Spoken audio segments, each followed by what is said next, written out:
applied myself, I filled it in. No time for the doubt, they counted me out, I'm getting it in, yeah. No time for no loss, I'm paying the cost, I'm in it to win, yeah. Diffuse, mine, it can't be diffused. If you ain't thinking the same, then we playing by different rules. You can't see the vision, we living at different views. Until we complete the mission, keep getting up, never snooze. I walked a mile in my shoes, had the mind of a fool, chasing diamonds and jewels. Trust me, I was confused. Started minding my business and used my mind as a tool. Ended up finding my purpose and found the time to get to it. They told me I couldn't do it, they told me I couldn't make it. They sold it, could never break it. That's sadly mistaken. I need a piece of the pie, I want it so bad I can taste it. They told me like told me, keep on running, toes they gon' take them. Used to lose, built to win, applied myself, I filled it in. No time for that doubt, they counted me out. Good evening, and welcome back to In the Red Corner with Tony, Ricky, and Ty. I'm your host, Tony. Let me introduce my co-host real quick. We'll say what's up, Ricky. Hey, what's up? Welcome to In the Red Corner, everybody. Let's talk boxing. Yeah. Introduce yourself, Ty. Say what's up. Yeah, what's up? It's time. Ready to rumble. Let's go. Yeah, that's what's up. So, Big Three's back.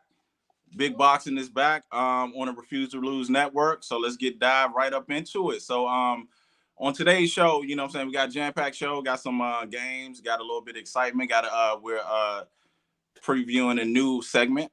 So it's fun. Get active in the comments and in the chats as well. So pretty much on tap for today, we got a recap of November fights. It was a busy November. So we definitely will touch in on all of that. We'll preview some upcoming fights to us that are scheduled to close out the new year. It's a lot of big stuff, especially a lot of big noise in the heavyweight division. We're going to take a closer look at Haney versus Prograis. That's a big fight with big implications, and it's stylistically, it's going to be a pretty good fight. We will also discuss a few hot topics with a special guest today, Dave from Dave's Doghouse on the Refuse to Lose network. So that's going to be very interesting to get another perspective outside of the big three. We also debuting a new segment called Build a Boxer with Ty and Ricky. That's going to be fun. And then we have another installment of Real Quick. So with that said, let's go. It's time to rumble. Ding, ding, ding. It is. So I'm going to start off the show with some little journalistic masterpiece that I feel like, I wrote up off the top or whatever. So basically, we're talking about cash cows and really who's the rainmaker, who's the current rainmaker, where the actual term of the rainmaker, and also, too, what is the future of the rainmaker. So, pretty much the rainmaker is that guy in boxing who's going to bring in all the money. He's the guy that everyone's clamoring to fight. And not only are they clamoring to fight, trying to dethrone, but they're also actually lining up to take L's as well.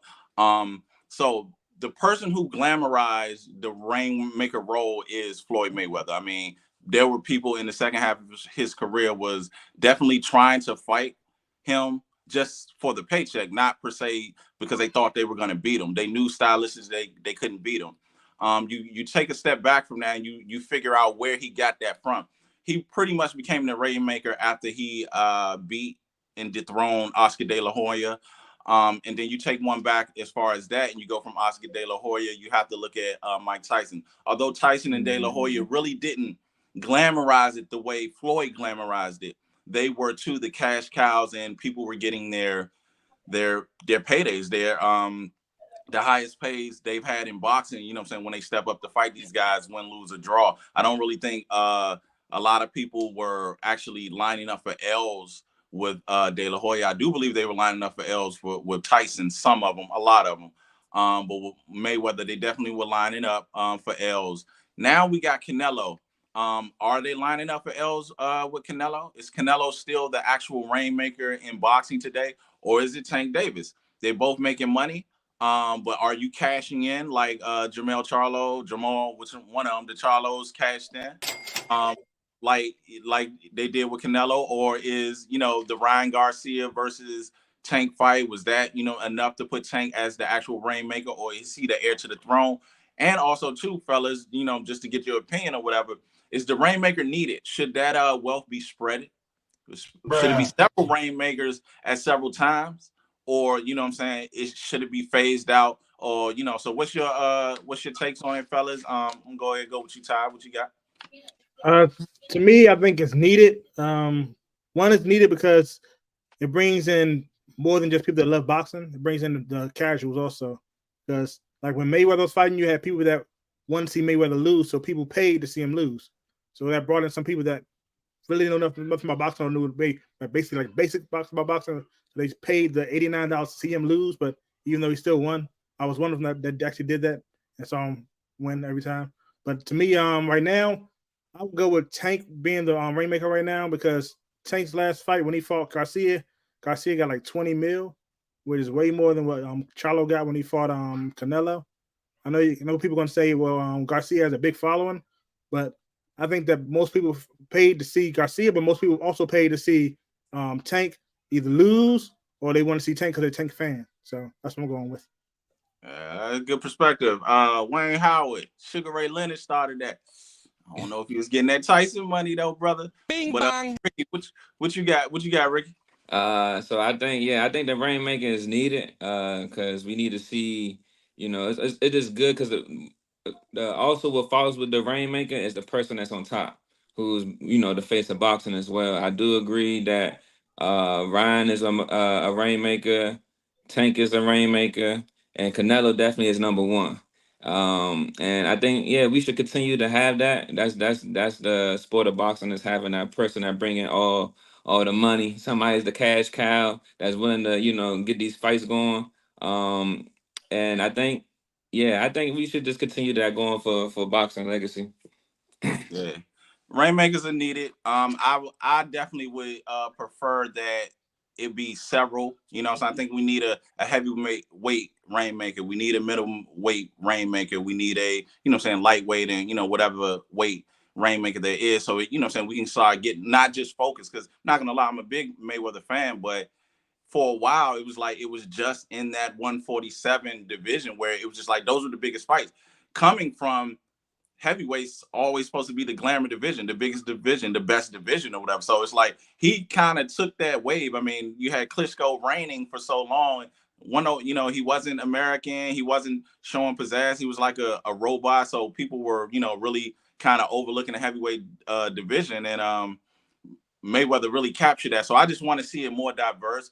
Several, what I'm saying? We got several kings. We got 3 kings right here. We got several kings, several rainmakers. So, what I'm saying? With that, hey, the rainmaker, is it needed? Is it not? I'm saying? In the comments, what I'm saying? Just holler at us and check us out.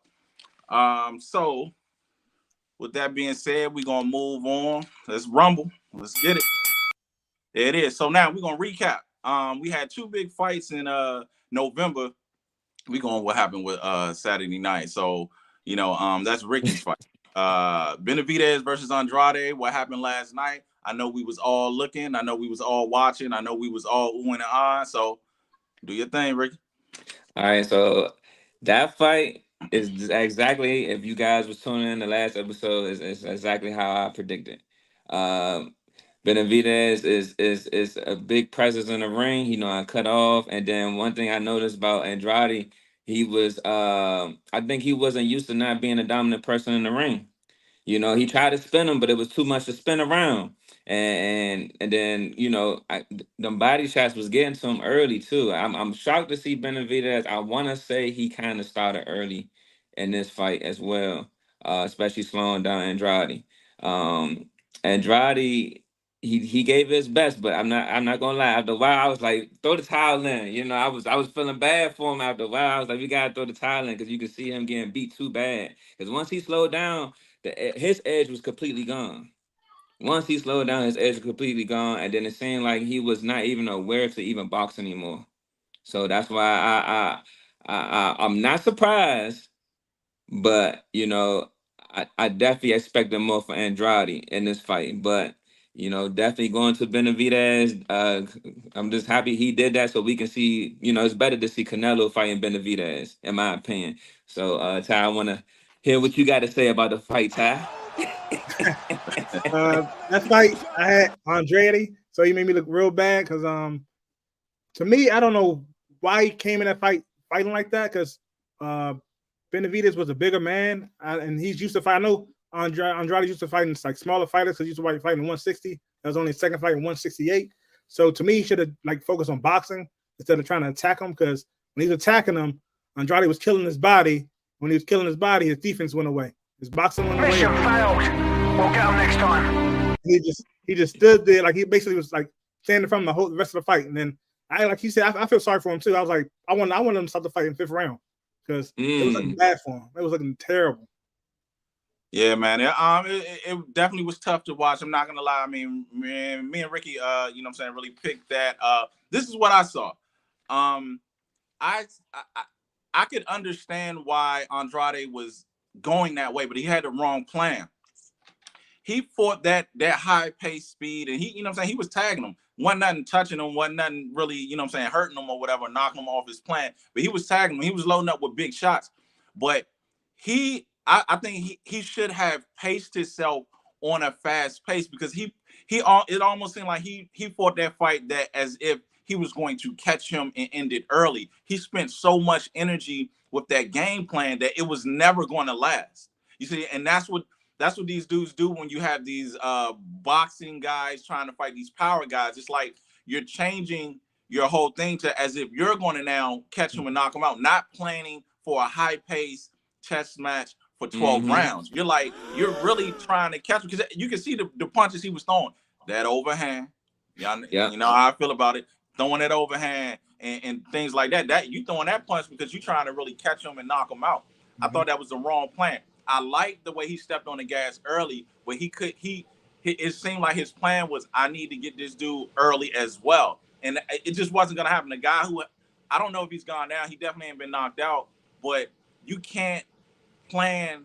I just feel like you can't plan that type of knockout or catch him or walk into something type fight and get rid of this guy in the 4th, 5th, 6th round when he ain't never even appear to be hurt in the 4th, 5th, and 6th round. So he slightly had the wrong plan. He needed to lower that pace, but still just try to box him. So, you know, that was, you know what I'm saying, I felt sorry for him too or whatever. So go ahead, Rick. So we talked about this all week. Everybody do your job, okay? him trying to box him, I don't think that would have worked either. Because if what I noticed when he was boxing him, Benavidez's size was just too overwhelming. You know, especially from him, he wanted to be. You can tell he wants to be the dominant figure in the ring. His presence was known. He got aggressive early, especially in that 1st round. But I think about halfway in the second, he realized that this guy is not going anywhere. He's just still in my face. Like, what can I do? Because he's fast. He was getting in there, but I would have liked to see a lot more in and out game from him. Instead of him trying to just stay in there and go toe to toe with him. Because every time he did, he was leaning against the ropes. He was in the corner somewhere. So I don't think this fight he would have outboxed his way out either. Because I think it still would have had the same result. Because Benavidez is good at closing that ring or shutting it off. So I think we would have had the same fight. Yeah, man. Hope Andrade bounces back. Hope he gets himself, get a Caleb Plant fight. You know what I'm saying? Maybe get a Twin Charlo fight. Now they see him. They see what he about. He ain't the boogeyman no more. Let's mix it up at 68. It's fights are there. Get out of here. The next fight, Ty, we going back with the Stevensons de Los Santos. That was your fight. Talk to me. Okay, yeah, that fight, most people say that fight was a boring fight.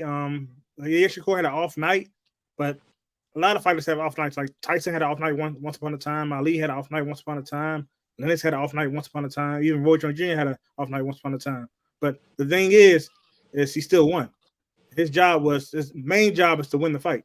He won the fight, and De Los Santos' job was supposed to trying to find a way to win, but he couldn't find a way to win because Shakur was doing his job. But his best thing he has is his defense and the staying away. And he stayed away with his feet and make sure he didn't get hit, like he always does. Make sure he hits you more than you hit him. That's why he won the fight. So when De Los Santos saying that he won the fight, no, you didn't. If you would have won the fight, you should have cut him off. You never cut him off. So it's on you. That's not on Shakur. Shakur's job is not to make sure you have a better chance of winning. His job is to make sure that he wins no matter what.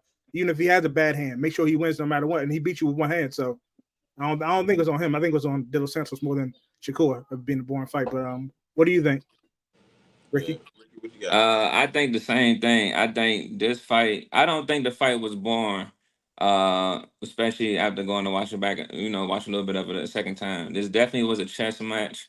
It was definitely too much respect from De Los Santos. He definitely gave too much respect to Shakur, and Shakur's not known for power, so I don't know what he was, scared of contact. Like I agree with you that Shakur did everything right. He beat this man with one hand and boxed with his feet. But De Los Santos, you at the top. He definitely did not meet my expectations. This is probably one of the biggest fight of his career, and he did not find a game plan to beat Shakur or even have Shakur use his offhand that he didn't want to use. He didn't push him to the limit. It wasn't a challenge. So I'm with you, Ty. I do kind of blame De Los Santos for the way the fight was born. But Shakur did everything perfect. I have no complaints with Shakur. He did everything he was supposed to. He definitely was moving and boxing with his feet. And I'm not surprised that he won in the fashion that he won. He found a way to win, even with his circumstance. Allegedly, even with his circumstance, he still found a way to win. So, what you think, Tony? Yeah, man. Look, hey, y'all know me. CompuBox is a great equalizer. Regardless of what it is. You said he was gonna run. You said he don't want to stand and trade with you.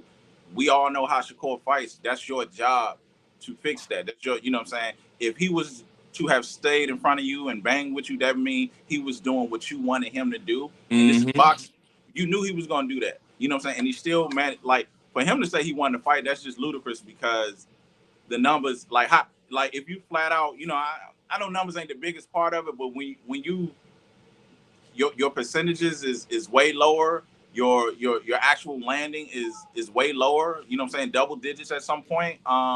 It's like, well, how did you beat him? Because you didn't knock him down. So what did it matter that you snapped his head back with one punch when he hit you with 10? Numbers are numbers. Shakur did, one thing I liked about Shakur at the end of the fight, he didn't say the injury. It clearly was an injury. Even if it wasn't, he did what he was supposed to do. He did what he was gonna do. So I think it was a bad night, you know what I'm saying, regardless of what is it, the injury, or he just wasn't up for it, or what have you. He still did what he does. Wins the fight numerically, you know what I'm saying, just statistically, and you know what I'm saying, that's just that. He won the fight. He made the other guy not do what he said he was gonna do. And then he went into the fight doing exactly what he been doing, and you didn't stop it. You know what he's gonna do. You can't stop it. Absorb that. Live with it.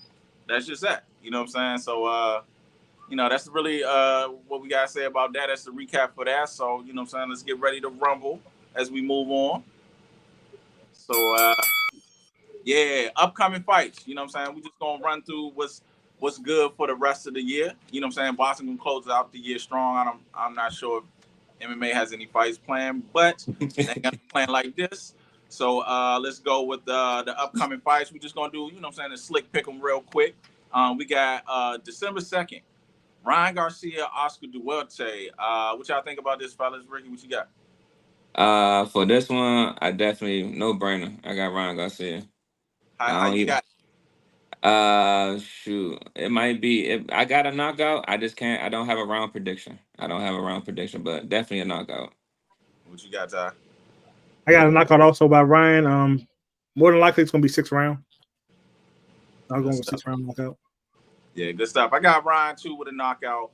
Not really excited about this fight. I'm actually hoping that he hurry up and get to the next fight. Something meaningful. So, yeah, Ryan, knockout. The next fight, we're actually going to go in depth, get the keys to victory, and really dissect this fight. But for now, December 9th, we have Regis Prograis versus Devin Haney. What you got, Ty? Prograis. Knockout. No, you did not. Oh no, you did not just say that one. Okay, Ty went upset some people. All right, Ricky, get it. Ho, Ty. But first of all, let me put my pick. Definitely Devin. But Ty, you can't just say knockout. That caught me off guard on that one. You like I can understand you might want him to win, but Nah, I You saw a got lot of tape dissect the today. knockout. I saw a Dissect the lot of knockout a tape. little bit. I saw a lot of tape. He's gonna get knocked Stop out. it. Get some help. What round? What round this KO is gonna be at? This one might be because it's gonna be a late knockout, probably 9th, 10th round. Nah, no. See, so what I seen, Progress. Don't get me wrong. He does have power, and he's unorthodox fighter. But his stance, even in his stance, he's got too much room for opening, and he relies on his defense. His defense is relying of his head movement is his majority of his defense, just keeping his head off the line. That's majority of his defense, and I think that's gonna be. He need more than that to fight against Devin. Devin is definitely gonna be tagging him. He's gonna be scoring. I think Devin's gonna be dominant a lot, like probably 10-2. I'm with that one. I can't see a knockout. I don't know what you saying, Ty. I'm I'm gonna tell you. I'll sorry, tell you Ty. later on. I'll tell you. Yeah. We gonna delve in. We're gonna chop that up. So definitely, real quick, I think that Devin's gonna win on points. But we'll move on to that. We get to that next. December 23rd, man. We got a heavyweight. What is it? Extravaganza, or you know what I'm saying, a marathon. So first fight up, we got Anthony Joshua, Otto Wallen. Ricky, what you got for this fight? Anthony Joshua, and I don't got a knockout. I got him winning though. Ty, what you got, Ty? Going with the same thing. AJ going all the way to 12. He gonna win by points.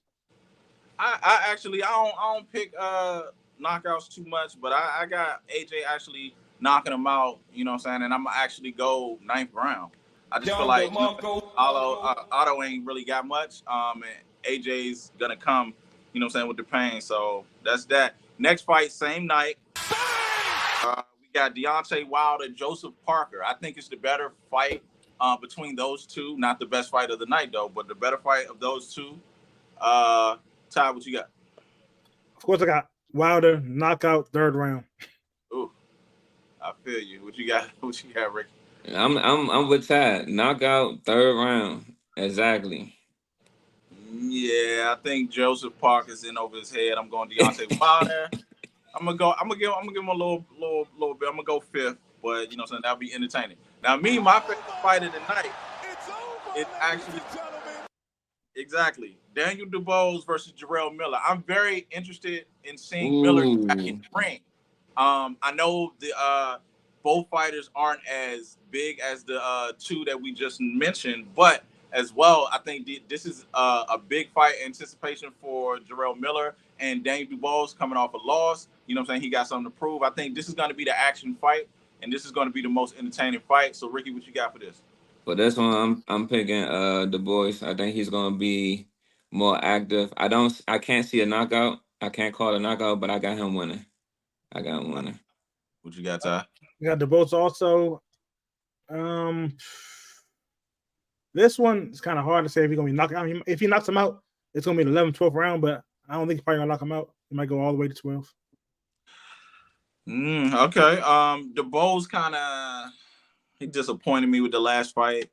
Jarrell is coming off a big layoff, so he may have some stamina problem. I'm going Big Baby though.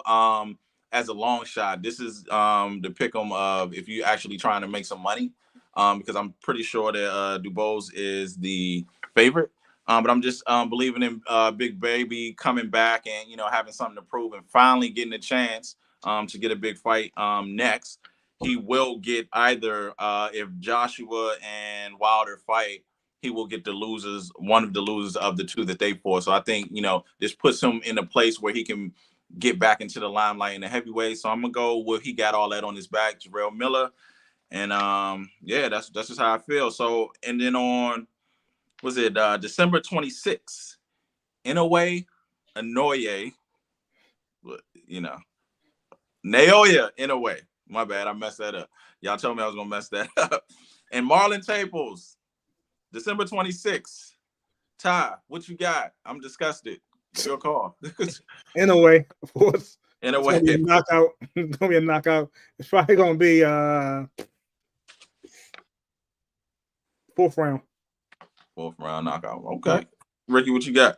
In a way, knockout. I got it over 4. Over. It might be between around 5-6. 5-6. Yeah. I really don't care. But in a way, I'm going to pick him because I'm pretty sure he's going to roll into it. Just I'll start focusing on in a way once he gets himself up into better competition. We all know that no one knows who Marlon Chapels is. So yeah, that's that. So we're gonna rumble on our way to the next segment. Thing that is closer look. Now here's the debate time coming. Pro Grace, Devin Haney. We pretty much saying who we got. Now it looks like Ty, you about to have a 2-on-1 and why Pro Grace is gonna win because we ain't believing you, bro. Yeah, we So need an explanation. We need an explanation for this one. Progress gonna win. Reason's gonna win. Devin Haney has a problem with lunging in when he jabs, so those punches, and he has a problem with getting like noodle legs at times. And the people that he fought, they don't have as much power as Progress. So I think Progress gonna catch him, and it's gonna be night. And then also the thing about Progress is he's like great at keeping his distance. He basically uses his jab to keep the distance, which is most people gonna say it's gonna hurt him because he has shorter reach. But in his last fight, when he fought Zepeda also had longer reach. But if you look at the fight, it looked like Zepeda had no reach compared to his because he finds a way to get in there with that jab and stay out. And then also he can find a way also to get in and like knock you out or get some punch and knock you out like he's gonna do the Haney like in the Haney fight. And another thing is he also allows the low like one of the lowest punch percentage. So I don't think Haney's basically not gonna hardly hit him. So I have other reasons. I'll let y'all go. Get out of here. all right, Ricky, go ahead and get him. Out of here. So, all right. So, Pro Grace has a lot more flaw in his defense than anything. So, one, he does lead with he sticks his chin out there for bait. I don't that type of style. You relying on that for defense, especially with his stance. No, that's a no go because I can see Haney tagging him up. Haney is he's good with his jab. He's sharp with his jab. I can see him tagging him up, scoring on him all day. Another thing he does. He leave his body open when he throws his overhands. He doesn't come back right away. And then just his stance alone with Pro Grace. Pro Grace is I can't see it. I can't see it. I can see it going. I can see it going to 12, but I definitely can't see Pro Grace winning with a knockout at all. Yeah. You talking about leaving your body open? When Haney like when I say when Haney does the jab and he lunges at you, he leaves his face open and his body open. Let him cook. I said let him Oh, it's not. So it's not. How can I say it? Pro Grace also uses his head movement. He don't put his hands up to block punches, to stop punches. He uses his head movement to get off the line. Mm-hmm. So that type of defense alone is setting him up because all he's gonna do is walk into a punch. If say for example, Haney faints, he's walking to a punch. But the thing about Haney don't have much power. So but what's the best knockouts, Ty? When you don't see him, right? He can't see him if he can't see it if he step into it if he take the bait in one of the feints, he not gonna see the punch coming. And then he gonna probably walk right into it. So if it's gonna be a knockout, I'm more leaning towards Devin, even though I can't see a knockout either way. But I'm not doubting Pro Grace's ability. I will give him a boxer's punch. I can give him a boxer's punch. That's about the minimum. But as far as overall winning this fight, I can't give it to him. Let me tell you something. Let me tell you something. Wait. I'm gonna tell you something too, Ty. So yeah, man, like for me, I think that Devin's gonna get into this fight, especially in the early rounds, and realize how much easier this fight is than his last fight. And saying once he realizes that Pro Grace is slower, Pro Grace is actually easier to manage, and he's going to be right there, and he's going to be able to see the wide looping punches and the overhands and the haymakers, and not seeing the jab come. You know what I'm saying? Not seeing anything methodical or slick or swift. You're just going to see all power. You're going to see a more composed Devin. You're going to see a more methodical Devin. You're going to see more of a Devin taking actual risks in this fight than you're going to see last time. Styles make fights, and I think he's tailor-made. And I also think that Prograis has failed at the top. When he rose to the top, he failed by a boxer. You know what I'm saying? And also, I would actually think that it wasn't a boxer. It was a boxer that was worse than the boxer that he's fighting. So I just think, yeah, I think he's gonna. It's just gonna be an easier night for Devin, and you're really gonna see Devin on his wave that night, and he's gonna touch him up bad. I'm not gonna say it's gonna be a knockout, but it's gonna be one of those fights where he goes into retreat mode and just trying to last rather than actually trying to fight, because he's really gonna get touched up, and you're gonna start to see it. I'm probably gonna say in the mid rounds or whatever, somewhere around 7, 8, 9. Where Devin's just doing what he wants, touching him up because he's too slow, and he's gonna be wide open. Like Ricky said, like, his face is open. He has no, real defense other than backing up and really his offense. So Devin's gonna take time to touch that face up, and he's probably gonna look, little cut, little bruise in the face. So I don't see no keys to victory for Prograis. He'd have to pull a with Chino. He's gonna have to pull a Chino.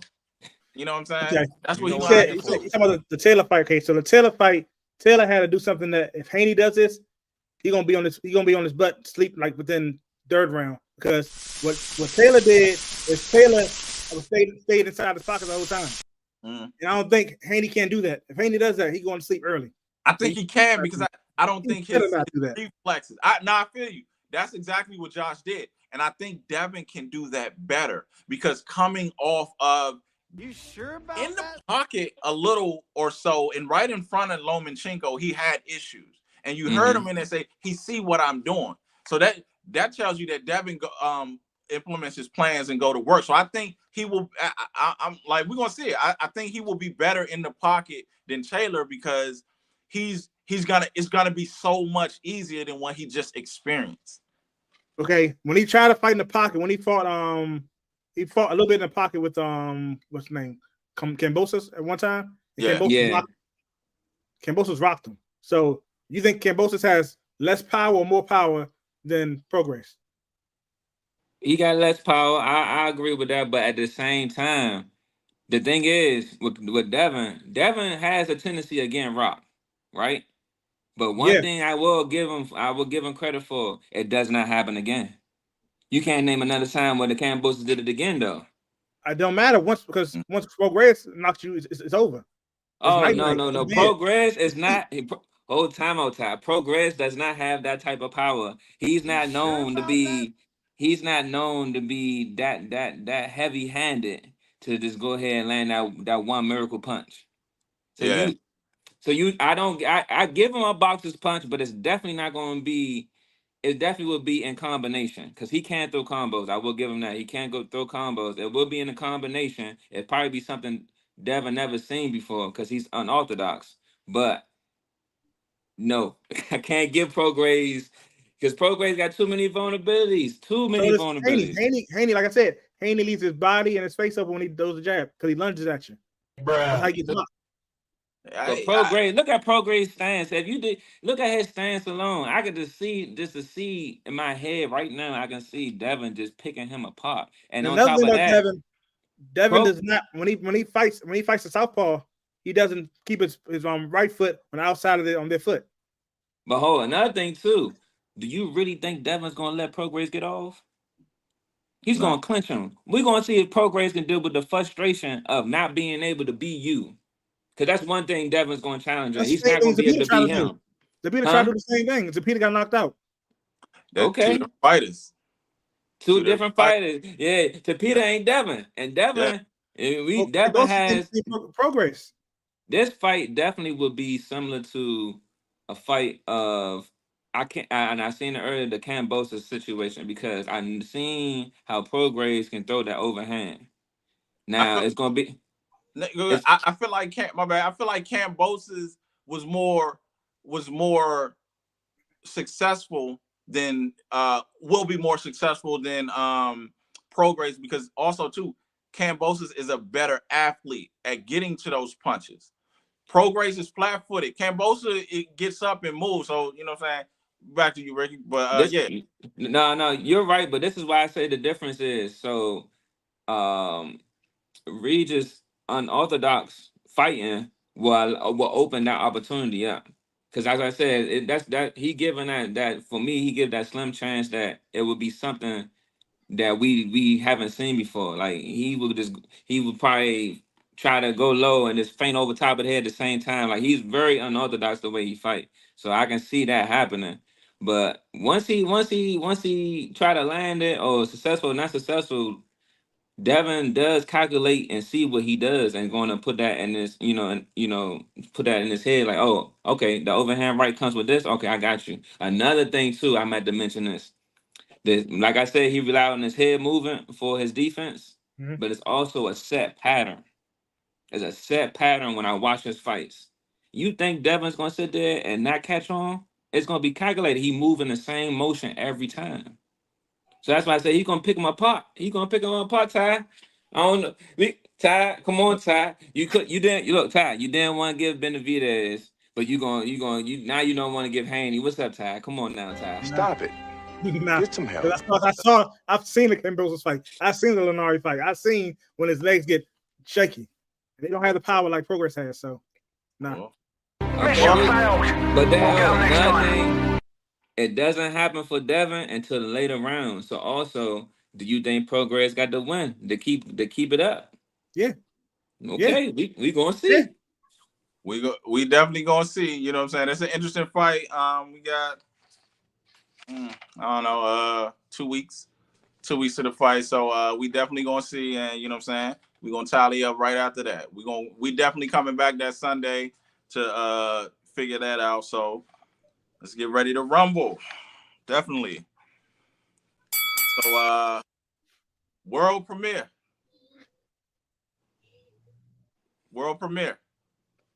Build a boxer. World premiere. Oh yeah, that's it. Build a boxer. I gotta get my hands right. There you go. Okay.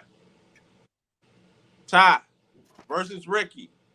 The perfect boxer versus the perfect boxer. I'm here just to you know what I'm saying, basically decide, but also to you guys in the comments and also in the chats or whatever, y'all figure out, you know what I'm saying, y'all lay y'all opinion upon this. Focus in. Hear what's going on right now. They about to do some picking. They about to build these fighters, and we're gonna see which fighter is more apt to win and how, maybe even too. Is it a knockout? Is it an outboxing? Is it just an overall better fighter? Is it a draw? We gonna see. Let's get to it. Go on. We got the criteria, you know what I'm saying, down now. Go ahead, spit out the criteria for us, Ricky. You know what I'm saying? All right. What we looking for? So in this matchup, we're gonna do build a boxer. So we're gonna look at what makes a boxer a boxer. So it's going to be, we're gonna pick out between who has the best punch resistance, the best punch accuracy, speed, ring IQ, defense, footwork, and power.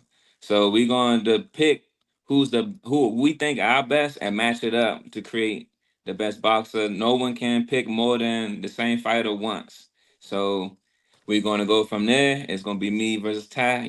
I'm going to win, but we're going to see what Ty has to say against my matchups. So let's start off with the punch resistance.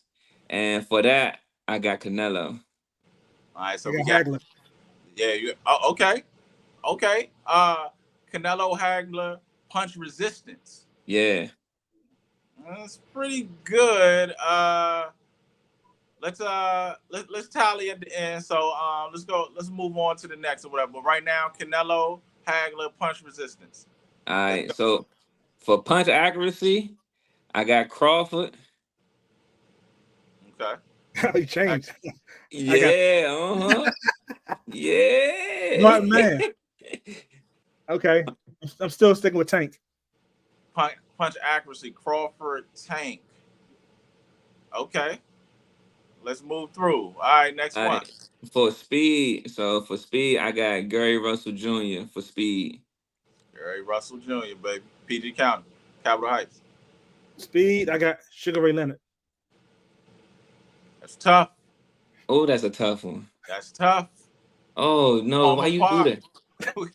Oh, he done did that one. Okay, Palmer okay. Park. So Okay. ring IQ, I got Andre Ward.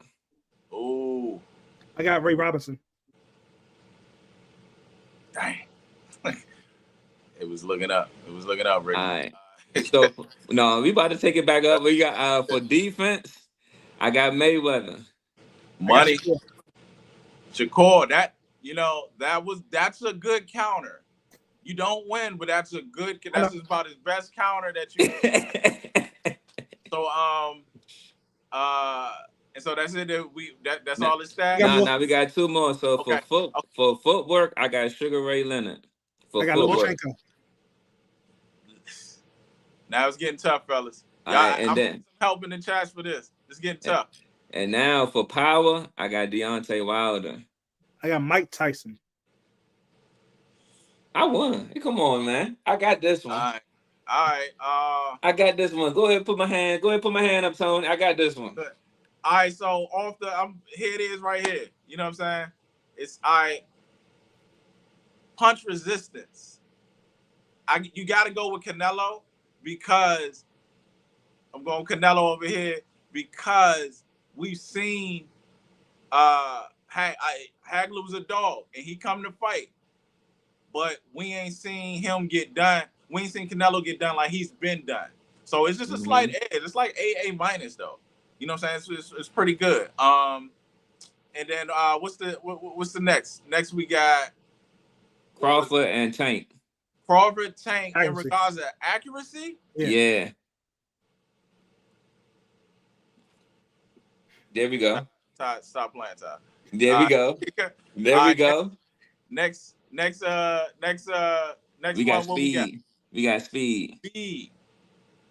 Ray Leonard. Ray Leonard versus Gary Russell Jr. And that's hard because it's like this.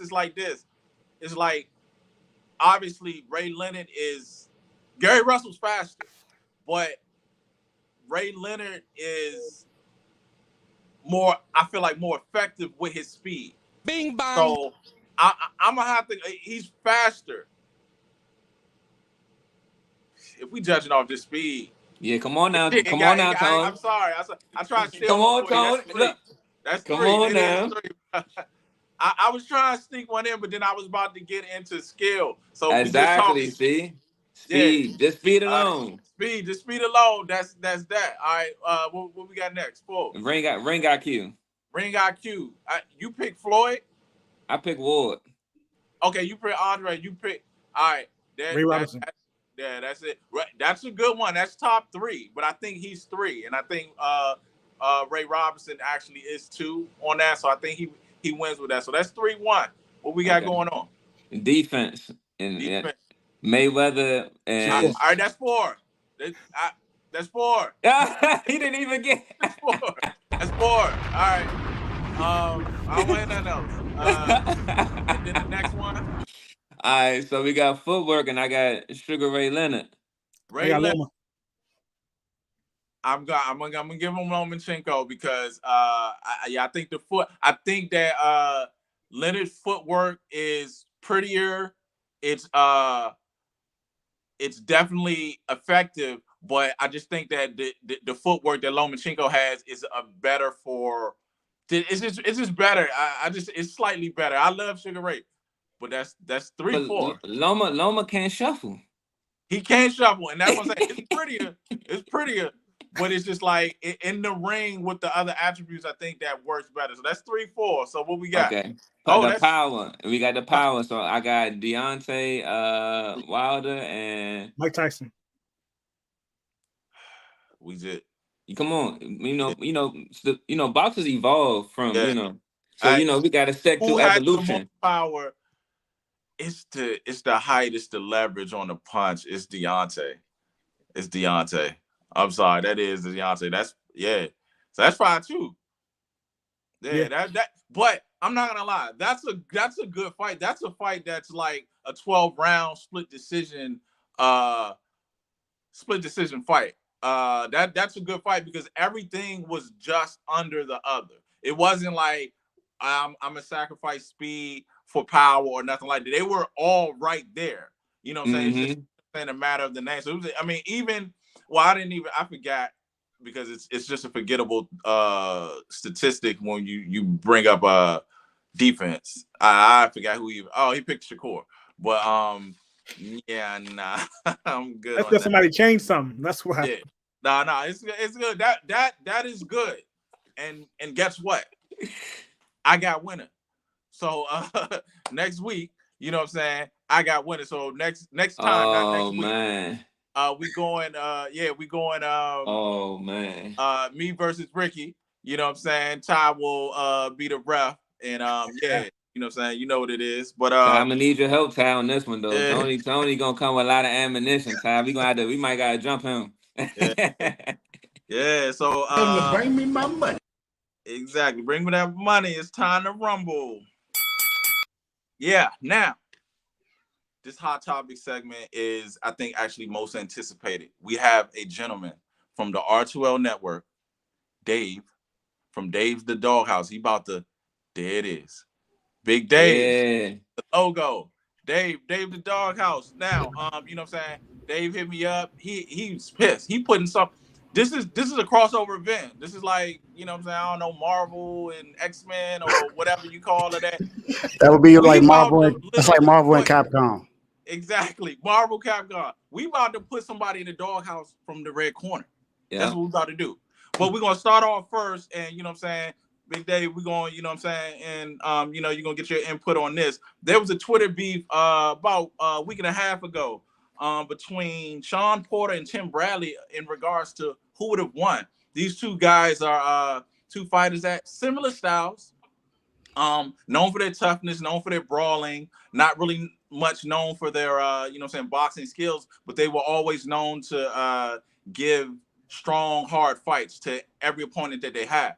So obviously you would have liked to see this fight. Now, I'm not really sure if anyone ducked each other or, you know, they were in two different weight classes, and Bradley was, you know what I'm saying, above him. He got that payday. He got that Pacquiao payday, and I think he kind of ended his career with that, you know what I'm saying, respect to him, though. But with that, this would have fight, you know what I'm saying? We're gonna give our special guest the first crack at this. Who you think would win between a Sean Porter, Tim Bradley fight? Me personally, as a fan, I think Sean Porter would be the better fighter in this. I like the way his footwork to me was a little bit better than Tim Bradley's. He was able to use his jabs a little bit better. I didn't like the one fight I remember with Tim Bradley is the one against him and Pacquiao when they cheated Pacquiao out of the fight and gave it to Bradley. Bradley just didn't look good. He didn't look like himself in that fight. Pacquiao pretty much took over, and that was kind of sort of in Pacquiao's prime, pretty much. Kind of sort of like that was right before he fought Floyd. When he still had the power, he was a really good counterpuncher. So it's seeing Sean Porter in his prime. I think Sean Porter would have got that. And I don't think he would have went 12 rounds. I think he'd have won that fight in like the 9th to 10th round, possibly, without like a stoppage. If not stoppage, a knockout. Good point. Ricky, what you thinking? Oh man, this was a tough one because they definitely have the same behavior in the ring. They definitely have the same behavior, similar fight styles. I'm picking.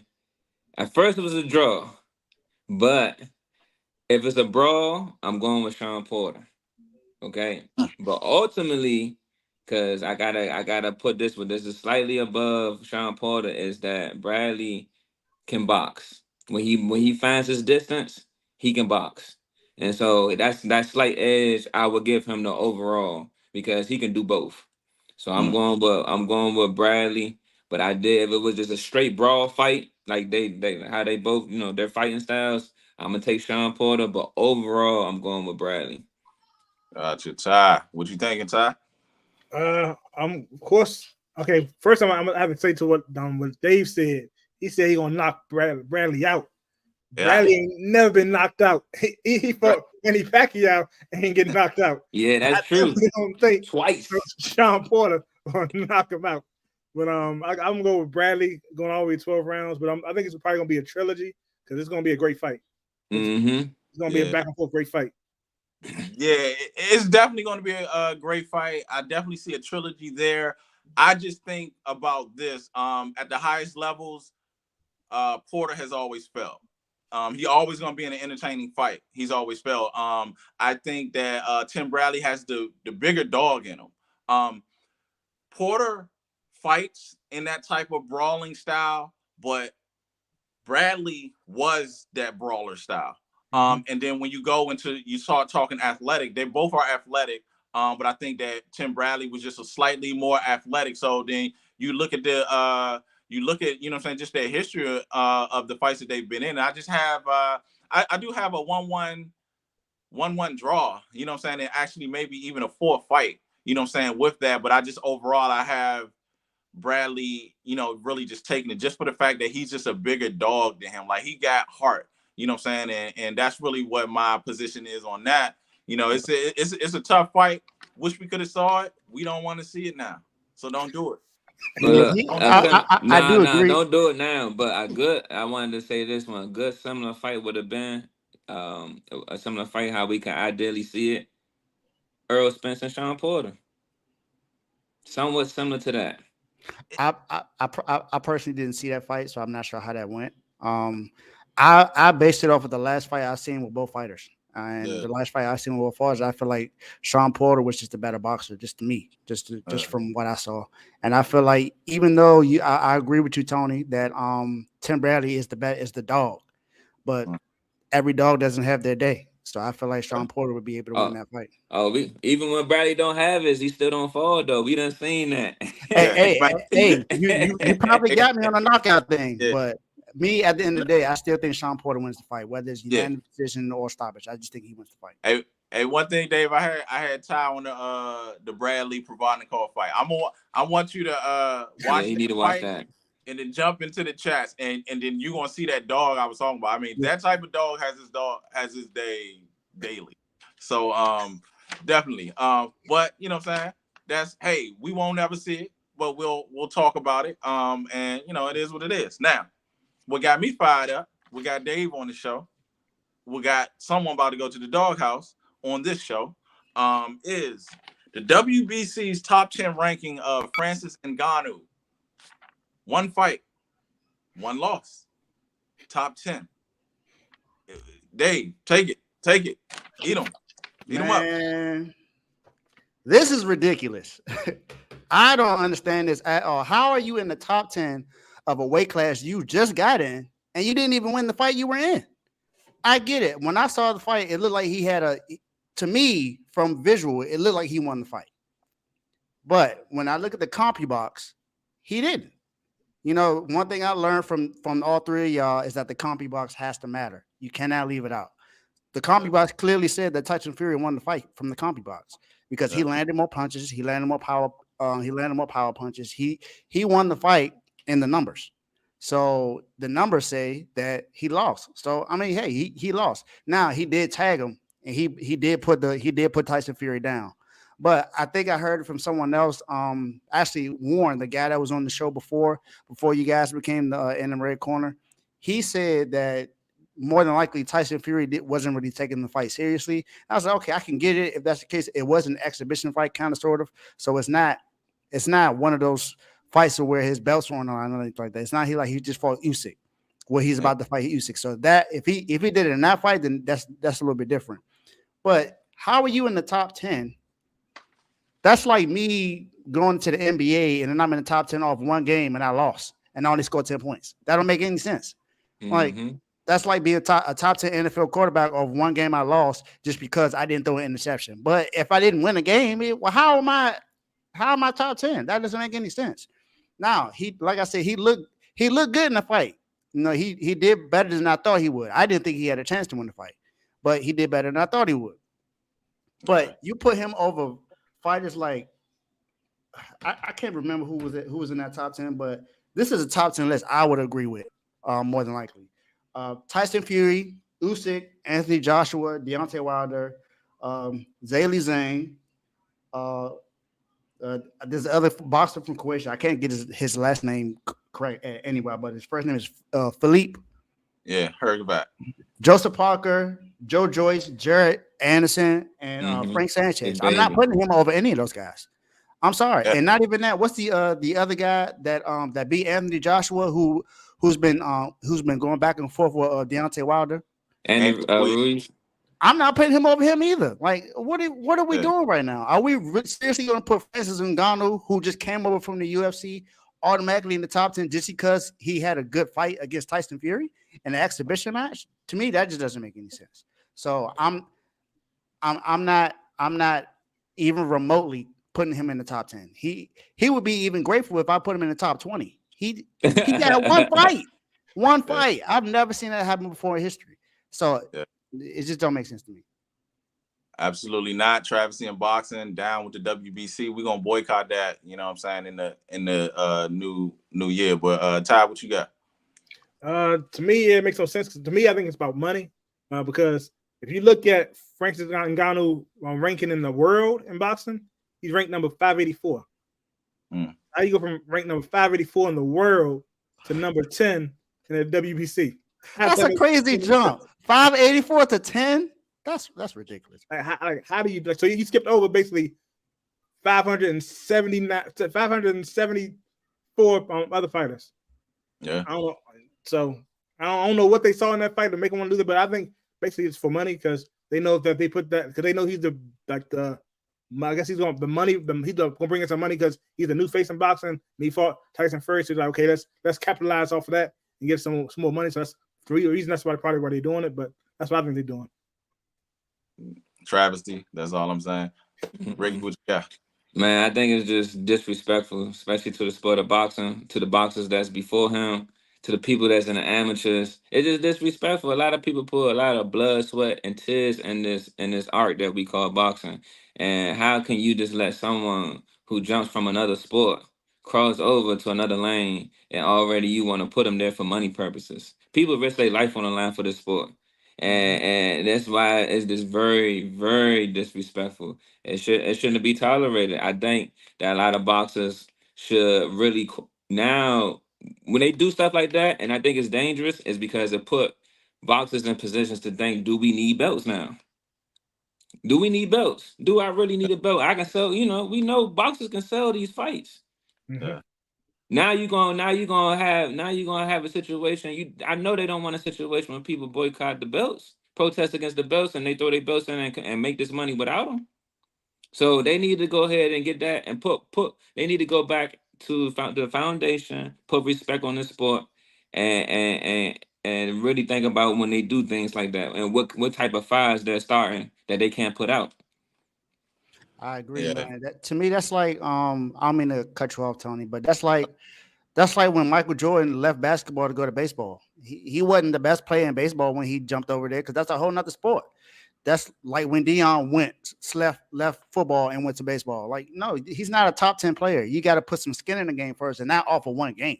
That's like you said, Ricky, that's disrespectful to all the other boxers that they put blood, sweat, and tears in the game. We got boxers that got 5 fights. They not in the top 10. We got I know someone personally who got 7 amateur fights. They're not gonna put him in the top 10 in his weight class. Like, come on, that just don't make sense. Mm-hmm. Yeah, man. I encourage all boxers that, especially the ones in the heavyweight division, what Tyson Fury is planning to do, he's gonna vacate as soon as he beats Usyk. So we will see what happens in the new year. But be like Tank, be like Tyson, be like Floyd. The belts ain't, you know what I'm saying, doing y'all right if y'all not paying them right. And that just is what it is. But Dave, I want to know what happens when somebody get put in the doghouse. So work your magic, do your magic. Is it something that we doing? We making trash things or WBC, Mauricio Suleiman. You in the doghouse, bro. My guy, you in the doghouse. That's it. There you Put go. the leash on them. That sound like rocks too. So before we end this show or whatever, we're gonna do our, one of our favorite segments real quick. You know what I'm saying? And obviously we got Dave here too. So we're just gonna spit through this real quick. You know what I'm saying? We got a couple questions from, you know what I'm saying, all three of our guys, and you know what I'm saying, Dave, you just going, you know what I'm saying, yay or nay, yes or no, answer the question real quick. So Ooh, I got a question. I got a question for y'all too. and you started, so hit it. Go ahead, yeah, go ahead. I'm So waiting for this one. I thought about this question today, and I don't know if this is really not a real quick. This is, you could probably elongate on this one. So let's I had a question about the weight when it comes to the weight that the fighters are supposed to be at. So I understand that you have to be at a certain weight at the weigh-in, but what's your thoughts about it being fair or unfair that the fighter can go back to whatever weight they were before the weight that they were supposed to be at the weigh-in? Like say like Benavidez, let's say he had a catch weight at 168, but after he does that, he goes right back to 185. You think that's acceptable, or they should just stay at the weight that they're supposed to be? I personally think that they should stay at the weight where they should be, because I mean, it's what's the point in getting down there if you can blow 20 pounds up? Also, too, it ain't even really that good for you to do that if you don't do it correctly anyway. So I personally think that if you fight the day before, they should go back to the day of weigh-ins, and you should really be fighting that night. If this is for the 168-pound belt, you should be fighting at 168. You know, but these are the things in boxing that I think this is one of these things like the Jordan rule or the hack and shack or something like that, where this makes boxing more fun, or it does something for the fighters in the ring to be, you know what I'm saying, better off in the ring. So it makes for a good fight is you know, what they saying or whatever, because it makes no sense to me. So that's a good question, Dave, and I ain't with it. I feel like they should come in and fight at that weight class that day. Yeah, I agree with Tony as well. They definitely should. And then on top of that, why wouldn't you want to? You've been training to get down to this size. So if you come into a fight 30 pounds heavy, you know what happens. You're going to be slower. You're not going to be in the condition that you were trained to get down in. So I agree with Tony on that one. It has to be, if you at 168, you need to be at 168. I agree. That easy. I should have known you was gonna have a short answer. That's not a, you know, saying short, but to the point. That's it. But so we're gonna speed through these real quick. You know what I'm saying? Because you know we running on this CP time. You know what I'm saying? So we gotta, you know, wrap things up. But real quick for the panel, is CompuBox important? Yes. Yes. Unanimous. Yes. Real quick. Can you be number one pound for pound, but not the actual lineal champ in your division? No. I say no. No. What you got, Ty? He gonna He say gonna yeah. say yes. Yes. He gonna say yes. I knew it. So he was gonna jump past the man that beat the man. Gotcha. All right. Let's go. I am going to go. Obviously, me. Y'all know where I'm at. Speed versus power in the ring. Power. Going power. Speed. It's kind of messed up because we saw what happened with Speed and Power last night. Mm-hmm. Exactly match out, but touch Mm-hmm. ain't do it right. But I'm gonna get one more, then I'm gonna shove this off to y'all. So we're gonna go with reigning champ in one weight class for 10 years. Reigning champ. Let me get this clear too. Undisputed reigning champ in one weight class for 10 years, or winning multiple belts over the course of 10 years, winning 10 in 10 different weight classes. Every year, it's a, you know, that's the latter. That's the question. The latter. The latter. So he going 10. He going weight class. Mm-hmm. All right, what you got, Ricky? I'm gonna do the same thing. Ladder. Undisputed. Hey, like, yeah, I'm gonna go this real quick. I'm gonna go with that. So, fellas, Chad, what you got? You got some real quick. We're gonna I got a few. Who was Mayweather's toughest fight?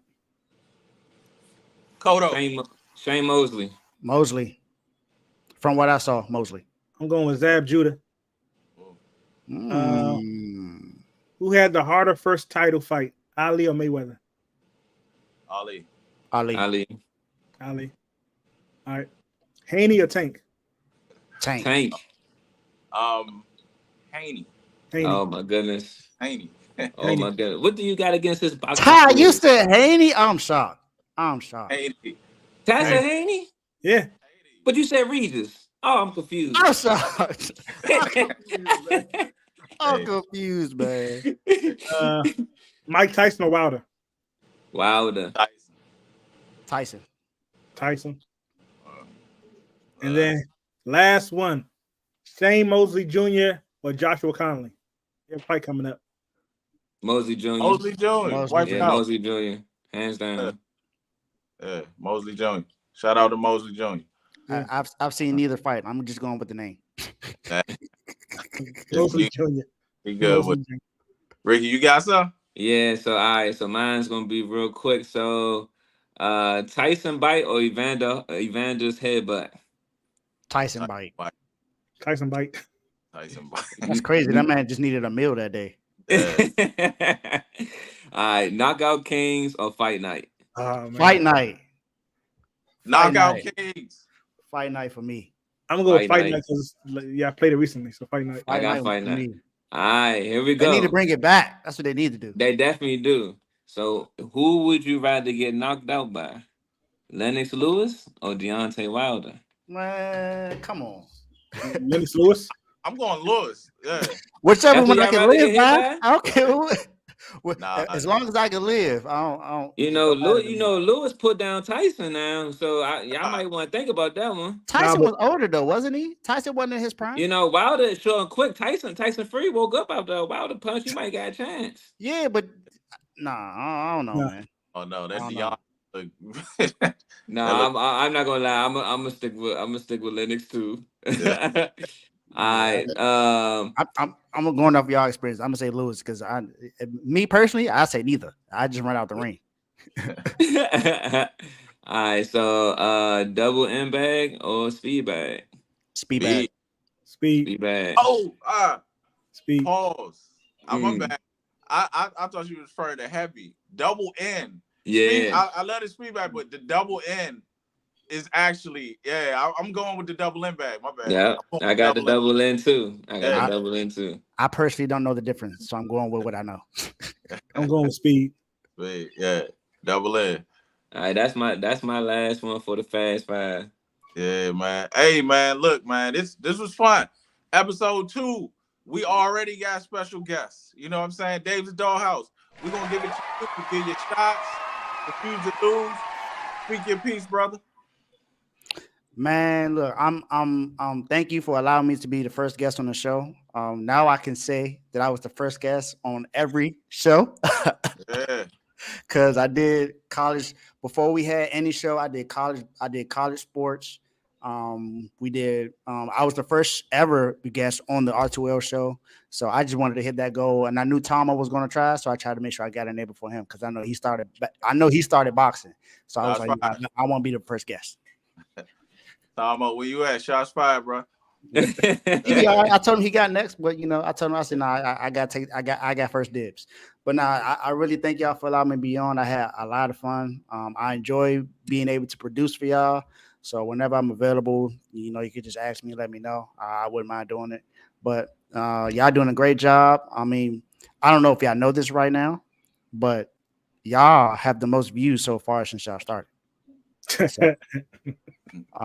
So keep doing your thing. The show is going to keep going. The numbers going to keep growing. And like I said, I'm proud of y'all, man. Y'all doing a great job. Appreciate it. Ty, go ahead. You know what I'm saying? Talk your talk. Okay. First, I want to say I want to thank Refuse to Lose for allowing us to have our own show. I love this show. I love boxing. I love talking with these two guys. And of course, I like talking to Dave. I've known Dave for years, but I love talking boxing with these two guys because they know a lot about boxing. It's rare to find somebody knowing anything about boxing. Another thing I want to talk about is I think that boxing should bring back the show The Contender, because to me that would be great for boxing. Because I was talking about Shane Mosley Jr. He was on that show, and right now he's number 8 in the WBO middleweight, number 10 IBF, number 7 WBC, number 10 WBA, and he's number 15 in the world in middleweight. So they should bring that show back so they can like, because right now you have a lot of contenders nowadays. Like in the lightweight, you have y'all boy Keyshawn, you got Kid Austin, you got a few more. Cause I'll be here all day talking about who they got, but you got a lot of good fighters in that. So I think they should bring that show back. Like I want to say, I want to thank everybody for watching the show. Make sure y'all subscribe and follow the little tick right there. Make sure you follow our Instagram also. Yeah. Go get it, Ricky. All right, so I want to just thank everybody for tuning in. I want to shout out to my brother, of course, Maurice Payne. You know, he fighting his way out the amateurs. I want to thank Ty. I want to thank Tony. I want to thank Dave and the Refuse to Lose camp for allowing this to happen and take place. And yeah, this is In the Red Corner. Please follow us, follow our content, tune into us live. Don't be afraid to get in the comment section and talk or bring up a subject that you think we can talk about. We all open ears and we here to debate. So I just want to say thank you everybody for tuning in and being on this show. Yeah, man. Hey, look, Refuse to Lose Network, one-stop shop for sports. We're blessed to be a part of that. Dave's Doghouse. I don't know, Dave. I'm hoping we can coin this, but like we the first crossover event. Hey, we got that one too. So yeah, man. Dave's Doghouse. Check it out. Dave Doghouse. Hey, it's a really dope show. Y'all gotta make sure you got to check everything on the Refuse to Lose Network, especially Dave's Doghouse. He brings it for show. You know what I'm saying? My panel, man, like I ain't nothing without these two guys, bro. Like it's real live Transformers with this. So, you know what I'm saying? I appreciate you guys, you know what I'm saying, for, joining, you know what I'm saying? And we doing our thing and, you know what I'm saying? Keep going. Episode 3 coming soon, man. We out. Peace.